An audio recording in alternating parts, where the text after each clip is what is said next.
आज बेटा हम लोग पढ़ने वाले हैं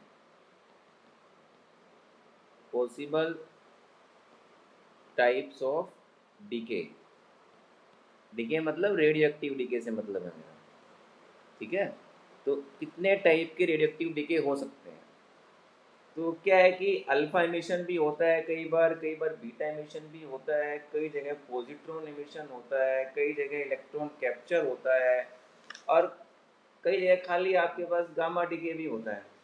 ठीक है, लेकिन मैक्सिमम रिएक्शंस में इन सबका कॉम्बिनेशन होता है ना, कि अल्फा भी निकल जाएगा, बीटा भी निकल जाएगा, गामा भी निकल जाएगा।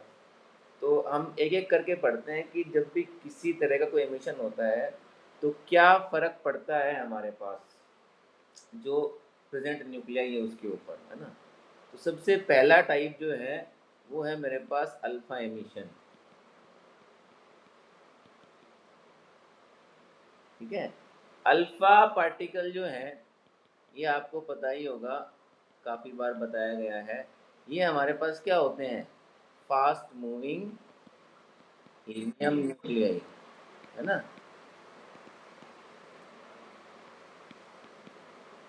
तो हीलियम आपको पता है उसका एटॉमिक नंबर 2 है, 2 प्रोटॉन है और मास नंबर 4 है। ये 4 मास नंबर है, देखो फिर से बोल रहा हूँ, मास नहीं है ये, है ना।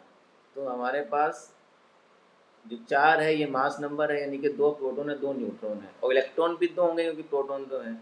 तो इसमें से अगर आप 2 इलेक्ट्रॉन निकाल दें तो आपके पास इसका बच जाता है न्यूक्लियस, है ना। इसी को बोलते हैं हम लोग अल्फा पार्टिकल। तो इसको खाली अल्फा भी लिख देते हैं और ऐसे भी लिख देते हैं, टू रिप्रेजेंट कि इसके पास कितने प्रोटॉन है, कितने न्यूट्रॉन है। लेकिन अल्फा लिखोगे जब ये +2 चार्ज नहीं लगाना है ऊपर, है ना, क्योंकि अल्फा अपने आप ही सिग्निफाई करता है कि हीलियम न्यूक्लियस है। तो अब देखते हैं हम लोग कि जो अल्फा डिके होगा हमारे पास तो क्या चीज़ होने वाली है। ठीक है, तो अल्फा डिके जब होगा बेटा, तो उस केस में हमारे पास आइसोडाइफर्स बनेंगे, है ना। अब ये एकदम नई टर्म आएगी आपके लिए। जैसे मैं एग्जांपल ले रहा हूँ, एक यूरेनियम है 238, ये डिकम्पोज होता है हमारे पास अल्फा डिके से। ठीक है, तो यहाँ पे अगर आप देखें तो ये दोनों के दोनों जो हैं इनको बोलते हैं हम लोग आइसोडाइफर्स। ठीक है, अब ये आइसोडाइफर्स जो है ये हमारे पास क्या चीज़ है ना। ये नया आया है, आपने आइसोमर पढ़े होंगे, आपने आइसोटोन पढ़े होंगे, है ना। आइसो मतलब सेम होता है, तो कई तरह के आपने जो है आइसोलेटेड वर्ड पढ़े होंगे। नया वर्ड है आइसोडाइफर। आइसोडाइफर क्या होता है, जिनमें सेम n-p है, मतलब न्यूट्रॉन माइनस प्रोटॉन की वैल्यू। जैसे इसमें निकालो आप, अगर n-p, ठीक है, तो कितना आएगा 238 -92, कितना हो गया भाई ये 54। सॉरी, ये मास नंबर कर दिया मैंने।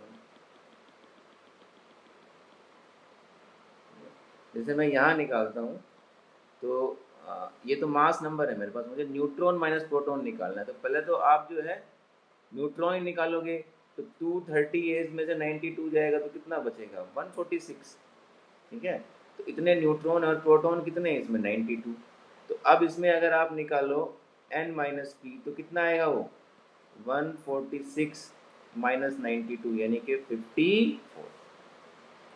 ठीक है, ऐसे ही अगर मैं इसमें निकालूँ थोरियम में, तो इसमें जो न्यूट्रॉन है मेरे पास वो 234 -90 यानी कि 144 हो गई। प्रोटॉन कितने हो गए आपके पास 90 इसमें, तो n-p जो है वो कितना आ गया 144 -90 यानी कि ये आ गया आपके पास 54। ठीक है बेटा, तो दोनों में n-p जो है सेम है, तो इनको क्या बोलते हैं आइसोडाइफर्स। ठीक है, क्लियर है भाई। तो अगर अल्फा डिके होता है तो जो आपके पास एग्जिस्टिंग न्यूक्लियाई है और जो बनने वाले न्यूक्लियाई है उनको बोलते हैं आइसोडाइफर्स। अब बात ये आती है अच्छा, ये चीज़ ध्यान रखनी है आपको, न्यूक्लियर रिएक्शन में मैंने आपको बार बार बताया था कि टोटल जो मास नंबर इधर है, टोटल मास नंबर इधर ये सेम होना चाहिए। यहाँ 238 है, ये 234 प्लस 4 230 हो जाएगा। यहाँ 92 है, नहीं 90 प्लस 2 92 हो जाएगा। तो टोटल मास नंबर और टोटल एटॉमिक नंबर सेम होना चाहिए। मास सेम हो ये जरूरी नहीं है ना। तो मास और मास नंबर में फर्क है। Mass number number of neutron plus neutron, और मास क्या होता है, एग्जैक्ट उस एटम का या उस न्यूक्लियस का मास। ठीक है, तो जो मास डिफेक्ट होता है हमारे पास, जो डिफरेंस इन मास होता है, वो रिलीज होता है in the form of energy. और वहाँ पे आपके पास कितनी एनर्जी रिलीज होगी, E is equal to M C square, इस फॉर्मूले से होगा। ठीक है, ये जो अल्फा डिके है ये होता क्यों है हमारे पास। ठीक है, तो अल्फा डिके में देखो आप, मास नंबर कम हो रहा है आपके पास, प्रोटॉन की संख्या न्यूट्रॉन की संख्या घट रही है ना। तो इसका मतलब क्या है आपके पास, कि जो बल्कि न्यूक्लियाई है वो थोड़ा सा लाइट हो रहा है, उसका सरफेस एरिया डिक्रीज हो रहा है ना। तो alpha particles are emitted by bulky nuclei to decrease their surface area, है ना। अल्फा पार्टिकल का डिके क्यों होता है, ओबियसली उनको अपना सरफेस एरिया डिक्रीज करना है। और ये आपने पढ़ाई है कल की, भाई जो है, अगर हमारे पास ये अल्फा पार्टिकल निकलने से सरफेस एरिया डिक्रीज होता है, तो ऑब्वियसली इट ब्रिंग स्टेबिलिटी, क्योंकि जितना बल्कि होता जाएगा आपके पास न्यूक्लियर, उतना क्या हो जाता है, वो अनस्टेबल। ठीक है, अब हम आते हैं दूसरे टाइप ऑफ एमिशन पे, विच इज बीटा एमिशन।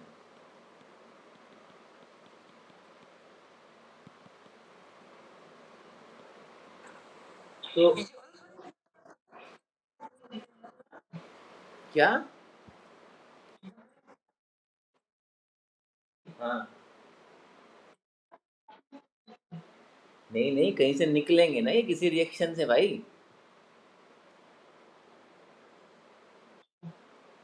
किसी रिएक्शन से निकलेंगे, तो जब रिएक्शन से निकलेंगे तो वो उनके साथ मोमेंटम होगा, एनर्जी होगी, उसकी वजह से होगा वो। ये ऐसे हवा में थोड़ी ना पड़े हुए हैं अल्फा पार्टिकल, ये तो किसी रिएक्शन से निकलते हैं ना। जैसे बंदूक से गोली निकलती है, तो वो ऑब्वियसली कुछ ना कुछ पीछे प्रोसेस है, उसकी वजह से उसके पास एनर्जी आई है। जब रिएक्शन हो रही है, न्यूक्लियर रिएक्शन, उसमें एमिट होते हैं ये, तो ऑब्वियसली उसमें एनर्जी इतनी रिलीज होती है, तो अल्फा पार्टिकल्स भी एनर्जी के साथ बाहर निकलते हैं, वेलोसिटी के साथ बाहर निकलते हैं।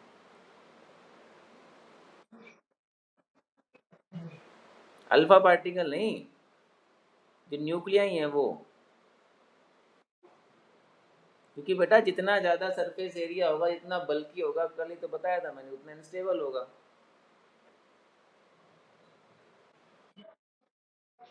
ऑब्वियसली, क्योंकि आप देखो ना, जो रेडियो एक्टिव एलिमेंट ज़्यादातर हैं वो 83 के बाद एटॉमिक नंबर, उससे पहले तो बहुत कम है।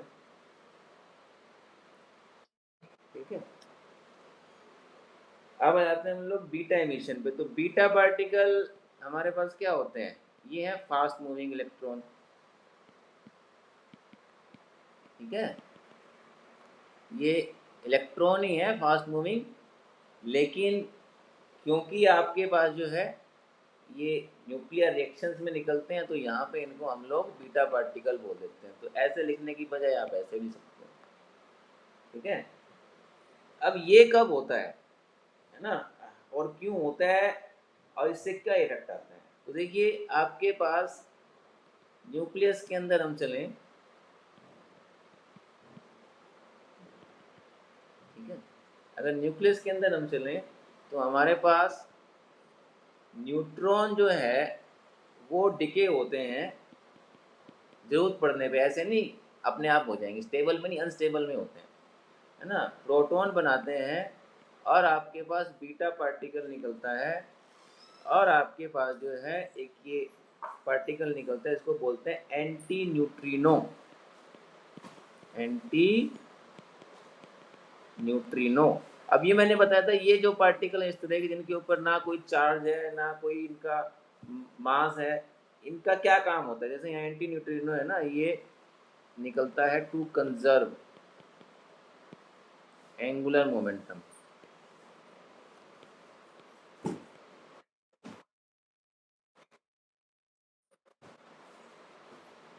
क्या?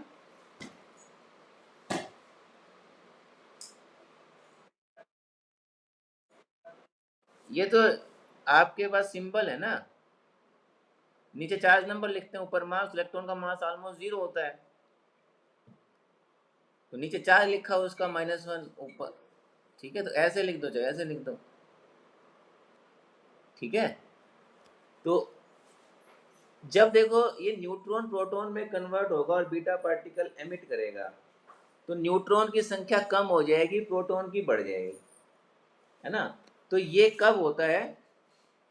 बीटा पार्टिकल्स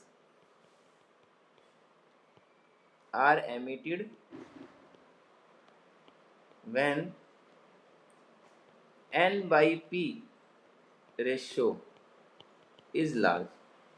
हमने स्टेबिलिटी बेल्ट पढ़ी थी कल, तो उसमें क्या था कि n/p स्मॉल न्यूक्लियाई के लिए तो 1 होना चाहिए और हैवी न्यूक्लियाई के लिए 1.5। लेकिन अगर किसी न्यूक्लियाई में ये 1.5 से भी ज़्यादा है, हैवी न्यूक्लियाई में, यानी कि न्यूट्रॉन प्रोटॉन के बजाय बहुत ज़्यादा है, तो स्टेबल होने के लिए वो n/p 1.5 करना चाहेगा, है ना? तो वो करने के लिए क्या करना पड़ेगा? तो न्यूट्रॉन कम करने पड़ेंगे, प्रोटॉन बढ़ाने पड़ेंगे। तो वो कैसे होगा? उसके न्यूक्लियस के अंदर कुछ न्यूट्रॉन जो हैं वो प्रोटॉन में क्या हो जाएंगे? कन्वर्ट।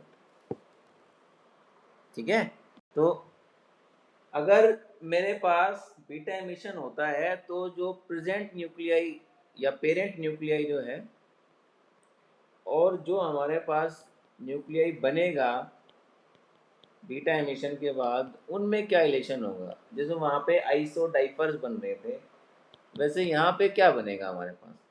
तो देखिए, पहली चीज़ तो अगर बीटा एमिशन होगा तो यहाँ पे क्योंकि -1 आ गया, तो ये जो नया बनेगा उसका एटॉमिक नंबर Z+1 हो जाएगा। मास तो जीरो है बीटा पार्टिकल्स का, तो मास नंबर जो है वो प्रेजेंट और जो सॉरी जो न्यूली बोर्न है जो और जो पेरेंट है उन दोनों का सेम रहेगा। तो अब ये जो दो चीज़ें बनी है मेरे पास, इन दोनों में रिलेशन देखो, एटॉमिक नंबर डिफरेंट है Z+1, मास नंबर सेम है, तो क्या बोलेंगे इनको? हाँ, अब यहाँ पे हमारे पास क्या बन जाएगा? आइसो बार। ठीक है, जैसे कि ये हम लोग करते आए हैं, रेडियो एक्टिविटी के अंदर बहुत इंपॉर्टेंट रिएक्शन है कि आपके पास रेडियो एक्टिव जो कार्बन होता है 14, वो बीटा डीके से ही निकलता है ना। ये रिएक्शन मैंने कराई थी, आपको ध्यान हो तो। ठीक है, तो यहाँ पे दोनों के दोनों क्या बने हमारे पास? आइसो बार। ठीक है, नेक्स्ट है हमारे पास, देखिए पॉजिट्रॉन एमिशन। अब ये चीज़ पहली बार आई होगी शायद आप लोगों के सामने कि पॉजिट्रॉन क्या है ना? प्रोटॉन हमने पढ़ा, इलेक्ट्रॉन हमने पढ़ा, पॉजिट्रॉन क्या है? तो पॉजिट्रॉन एक्चुअल में ऐसा बीटा पार्टिकल है जिसके ऊपर चार्ज +1 है और मास इलेक्ट्रॉन के बराबर ही है ना? तो मतलब आप बोल सकते हैं पॉजिटिव इलेक्ट्रॉन है ये। इलेक्ट्रॉन जितना ही मास है लेकिन चार्ज जो है पॉजिटिव है, तो पॉजिटिव इलेक्ट्रॉन है ना? तो इसको बोलते हैं एंटी पार्टिकल ऑफ इलेक्ट्रॉन। ठीक है, इट इज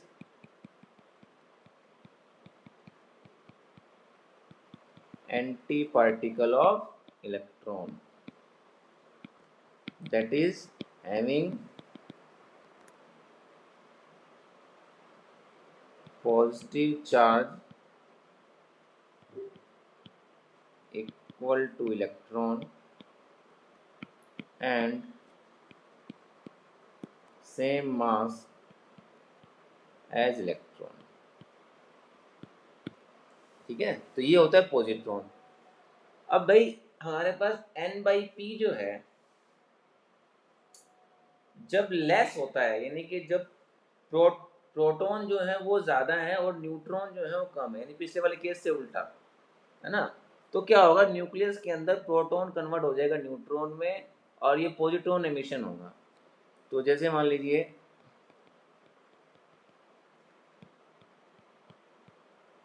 अगर प्रोटॉन ज़्यादा है हमारे पास तो क्या होगा भैया, प्रोटॉन जो है वो कन्वर्ट हो जाएंगे न्यूट्रॉन में, प्लस पॉजिट्रॉन बन जाएगा, प्लस एंटी न्यूट्रिनो, सॉरी इसमें न्यूट्रिनो बोलेंगे इसको, है ना। वहाँ पे जो पार्टिकल निकल रहा था एंटी न्यूट्रिनो, और ध्यान हो तो उसके ऊपर जो है हमने ऐसे यूँ, है ना, ये बार लगाया हुआ था, उसको न्यूट्रिनो एंटी न्यूट्रिनो बोलते हैं। यहाँ ये निकला है ये न्यूट्रिनो, ठीक है। तो ये कब होगा, when n by P is less, यानी कि आप प्रोटॉन की संख्या कम करना चाह रहे हैं और न्यूट्रॉन की बढ़ाना चाह रहे हैं, ठीक है। जैसे n बाई पी किसी बल की न्यूक्लियाई का 1.5 से कम है तो स्टेबिलिटी जोन से बाहर हो गया वो, अब वो बढ़ा के 1.5 करना चाह रहा है, ठीक है। तो क्या होगा उसमें, ऑब्वियसली प्रोटॉन जो है कुछ न्यूक्लियस के वो कन्वर्ट हो जाएंगे न्यूट्रॉन के अंदर, ठीक है भाई। तो भाई देखिए पॉजिट्रॉन एमिशन जो होता है उसमें भी आपके पास पेरेंट न्यूक्लियाई और जो न्यूक्लियाई आपके पास बनेगा डॉटर न्यूक्लियाई, है ना, उनके अंदर भी रिलेशन अगर हम निकालें तो वो आपके पास क्या बनेंगे, आइसोबार, क्योंकि एटॉमिक नंबर एक का Z, एक का Z-1, लेकिन मास नंबर सेम है, ठीक है। वहाँ Z और Z+1 था, यहाँ Z और Z-1 है, लेकिन मास नंबर सेम है। तो यहाँ पे भी आइसोबार बनेंगे। जैसे कि हमारे पास कॉपर है,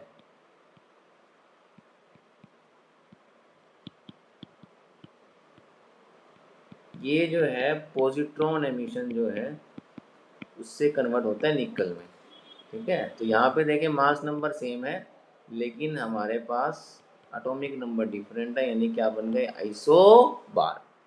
नेक्स्ट हमारे पास है के इलेक्ट्रॉन कैप्चर, इस पे आईआईटी ने क्वेश्चन पूछा था एक बार, ठीक है। के इसमें क्या है, जो शेल होता है आपके पास KLMNOP है ना, तो ये शेल होते हैं ना, सबसे पहला शेल जो है तो ये फर्स्ट शेल होता है। तो फर्स्ट शेल का इलेक्ट्रॉन सबसे नजदीक है न्यूक्लियस के, ये न्यूक्लियस है और ये के शेल जो है उस वो है हमारे पास, तो इसका इलेक्ट्रॉन जो है वो सबसे नजदीक है इसके। अगर ये इस इलेक्ट्रॉन को न्यूक्लियस अपने अंदर ले ले तो क्या होगा, है ना। तो अंदर ले लेगा तो जो प्रोटॉन है आपके पास वो इस इलेक्ट्रॉन से मिल जाएंगे न्यूक्लियस के अंदर और क्या बन जाएगा, न्यूट्रॉन, क्योंकि चार्ज खत्म और मास नंबर आपके पास वही 1 आ गया, ठीक है। तो ये प्रोटॉन आपके पास न्यूक्लियस के अंदर है, ये इलेक्ट्रॉन कहाँ से आया, फ्रॉम के शेल, और न्यूक्लियस के अंदर न्यूट्रॉन में कन्वर्ट हो गई ये। तो इससे भी प्रोटॉन कम हो रहे हैं न्यूट्रॉन बढ़ रहे हैं, यानी कि ये भी कब होगा, जब आपको न्यूट्रॉन बढ़ाने हैं, है ना। तो it occurs when n/p is low, जब n/p आपके पास क्या हो, लो हो, तब होगा ये, ठीक है। तो इलेक्ट्रॉन जो है कैप्चर कैसे कर लेगा न्यूक्लियस, क्योंकि जब हैवी न्यूक्लियाई होते हैं तो उनमें प्रोटॉन की संख्या बहुत ज़्यादा है, न्यूक्लियस बहुत पावरफुल है, तो अगर उसे ज़रूरत पड़ी तो वो जो है आपके पास इलेक्ट्रॉन के शेल से कैप्चर कर सकता है, लेकिन करेगा कब, जब n/p उसको बढ़ाना है, जब उसका लो है तभी करेगा, वरना नहीं करेगा। when Z is large, nucleus can easily pull k electron if n/p is low, so as to increase N/P2 1.5। हाँ बोलो बेटा।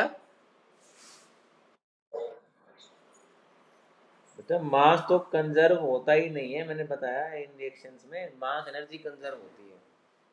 तो अब हम ये चीज़ तो डिस्कस कर ही नहीं रहे कि इसमें कितनी एनर्जी निकलेगी या एब्जॉर्ब होगी, वो सब तो मैं कहीं लिख ही नहीं रहा हूँ, है ना। एनर्जी वाला फैक्टर मैंने कहीं लिखा नहीं है, लेकिन हमेशा न्यूक्लियर रिएक्शन में मास एनर्जी कंजर्व होता है।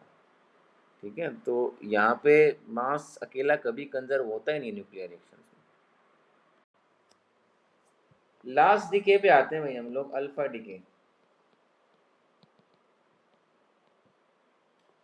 तो अल्फा डिके क्या है, ये एक्चुअल में जैसे कि आपके पास एक न्यूली बोर्न बेबी होता है ना, वो जैसे पैदा होते किलकालिया। Alpha sorry gamma decay, gamma decay, gamma decay. जैसे न्यूली बोर्न होता है आपके पास कोई बेबी, तो वो देखो आते दुनिया में किलकारियाँ मारेगा और जो है मतलब रोएगा धोएगा, पता लग जाएगा हाँ भाई कि भाई जो है बच्चा पैदा हो गया, है ना। तो ऐसे ही जब भी कोई नया न्यूक्लियस बनता है तो उसके पास एक्स्ट्रा एनर्जी होती है ना, और वो उस एक्स्ट्रा एनर्जी को लूज करता है और फिर वो जो है अपनी नॉर्मल स्टेट में आता है। तो इस प्रोसेस में जो एनर्जी लूज करता है वो रेडिएशंस के थ्रू करेगा, ऑब्वियसली इलेक्ट्रोमैग्नेटिक रेडिएशंस। और वो कौन से रेडिएशन एमिट करता है, गामा रेडिएशन। ठीक है, तो ये अकेला बहुत रेयर होता है, ये हमारे पास जो है अल्फा और बीटा के साथ ही होता है, जितने भी डिके उनके साथ होता है कि पेरेंट न्यूक्लियाई से डॉटर न्यूक्लियाई बन गया और वो एक्साइटेड स्टेट में है, वो ग्राउंड स्टेट में आने के लिए गामा डिके कर देगा, है ना। तो it occurs with alpha and beta. हाँ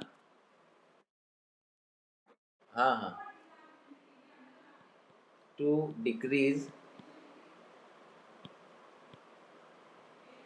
एनर्जी ऑफ फाइनल या डॉटर न्यूक्लियस। जैसे एक्स जो है उससे ये वाई स्टार बना है, साथ में अल्फा निकला या बीटा निकला, है ना, ये उसकी डॉटर जो है न्यूक्लियस, उसकी एक्साइटेड स्टेट है। और फिर ये आपके पास आ गया ग्राउंड स्टेट में, है ना, और साथ में इसने क्या निकाल दिया, गामा रेडिएशन। तो ये एनर्जी की फॉर्म है, आपको पता ही है रेडिएशन। ठीक है, चलिए अब हम थोड़े बहुत जनरल से कॉन्सेप्ट वो पढ़ लेते हैं, फिर ये आपका जो है रिएक्टिविटी ख़त्म हो जाएगा। तो टाइप ऑफ न्यूक्लियर रिएक्शंस, है ना। तो जैसे आप लोग मतलब एंडोथर्मिक एक्सोथर्मिक बोलते हो, ठीक है। तो यहाँ पे थोड़ा सा अलग सा टर्म है, एक्सो अर्गिक एंड एंडो अर्गिक। ठीक है, पहली चीज़ तो न्यूक्लियर रिएक्शन में atomic number mass number conserve होता है, मास कंजर्व नहीं होता है, मास लॉस होगा या गेन होगा, है ना। और जितना मास लॉस होगा उतनी एनर्जी निकलेगी, या फिर जितनी एनर्जी बाहर से मिलेगी उतना ही मास गेन हो जाएगा। ठीक है, तो पहली चीज़ तो ये आपको समझ लेनी है कि एटॉमिक नंबर एंड, मैं ए और जेड लिख देता हूँ, A and Z are conserve, है ना। Mass is not conserve, mass conserve नहीं होता है इन न्यूक्लियर रिएक्शंस। ठीक है, तो यहाँ पे हमारे पास क्या होता है, मास एनर्जी कंजर्व,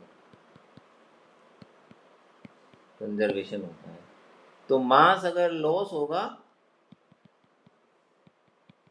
तो एनर्जी रिलीज होगी, और अगर एनर्जी एब्जॉर्ब होगी तो आपके पास मास गेन होगा। ठीक है, तो दोनों जो है आपके पास उल्टे हो रहे हैं। तो अब हम कैसे बताएं, जैसे एंडोथर्मिक एक्सोथर्मिक में सीधा होता है, एनर्जी के हिसाब से बता देते हैं हम लोग, है ना। तो यहाँ पे थोड़ा सा हमारे पास जो है ये याद रखना है आपको, एक्सो अर्गिक न्यूक्लियर रिएक्शंस। एक्सो अर्गिक न्यूक्लियर रिएक्शन जो है बेटा, इसमें मास ऑफ रिएक्टेंट बड़ा होता है मास ऑफ प्रोडक्ट से, यानी कि मास लॉस होता है। मास लॉस होता है यानी कि एनर्जी रिलीज होती है। ठीक है, तो जैसे वहां पे था एक्सोथर्मिक एनर्जी रिलीज होती है, वैसे यहाँ भी एक्सो अर्गिक मतलब एनर्जी रिलीज होती है, लेकिन वो एनर्जी रिलीज क्यों होती है, क्योंकि मास लॉस होता है। ठीक है, तो एनर्जी के हिसाब से energy of product is greater than energy of reactant. ठीक है, क्योंकि रिएक्टेंट जो है उससे जब प्रोडक्ट में कन्वर्ट हुआ है तो एक्स्ट्रा एनर्जी निकली है, तो एनर्जी हमारे पास जो है प्रोडक्ट की ज़्यादा होगी, रिएक्टेंट की कम। दूसरा जो है हमारे पास एंडो अर्गिक,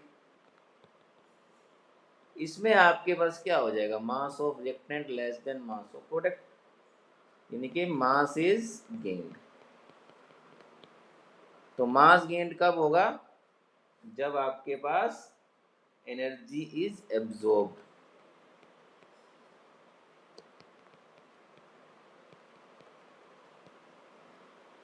ठीक है, तो थोड़ा सा टर्म अलग है, एक्सो।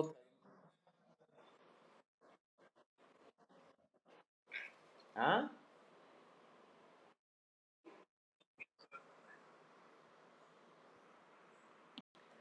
तो ये लास्ट टॉपिक है आज का, liquid drop model of nucleus.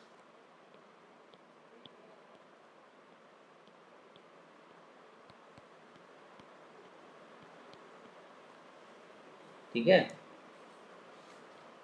तो ये बहुत पुराना है, मतलब ऑब्सलीट है,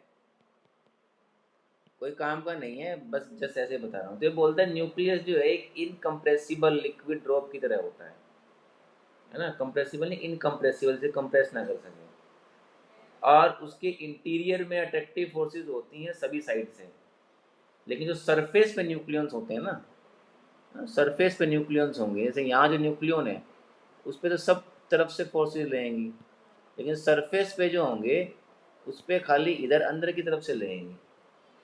तो जो सरफेस के ऊपर हैं न्यूक्लियंस वो लेस स्टेबल होते हैं देन बल्क, क्योंकि बल्क वाला तो सब तरफ से एक्सपीरियंस कर रहा है, ये खाला खाली अंदर से कर रहा है।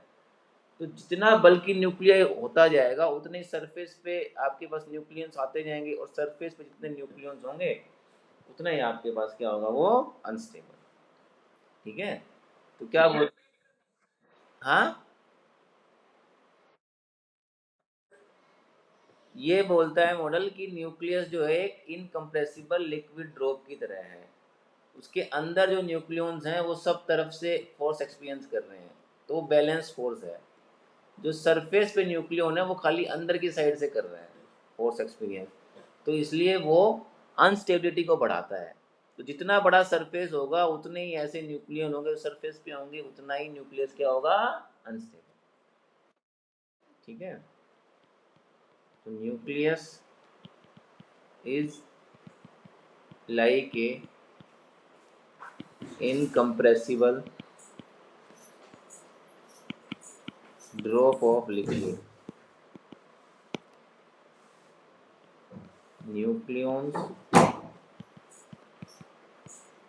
In the interior. हाँ, अरे कोई चीज़ जो अभी यूज में नहीं आ रही उसको ऑब्सलीट बोलते हैं, अंग्रेजी बड़ी बेकार है यार तुम लोग।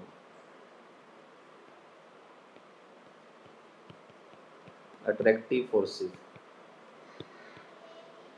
फॉर्म, पुराना फैशन है ना, उसको बोलते हैं obsolete. All sides but nucleons at the surface do not hence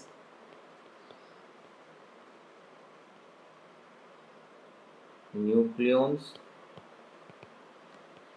which are at the surface are less stable than in the bulk. Therefore,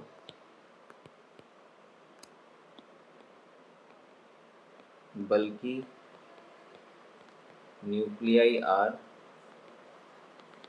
always unstable due to large surface nucleus. ठीक है भाई।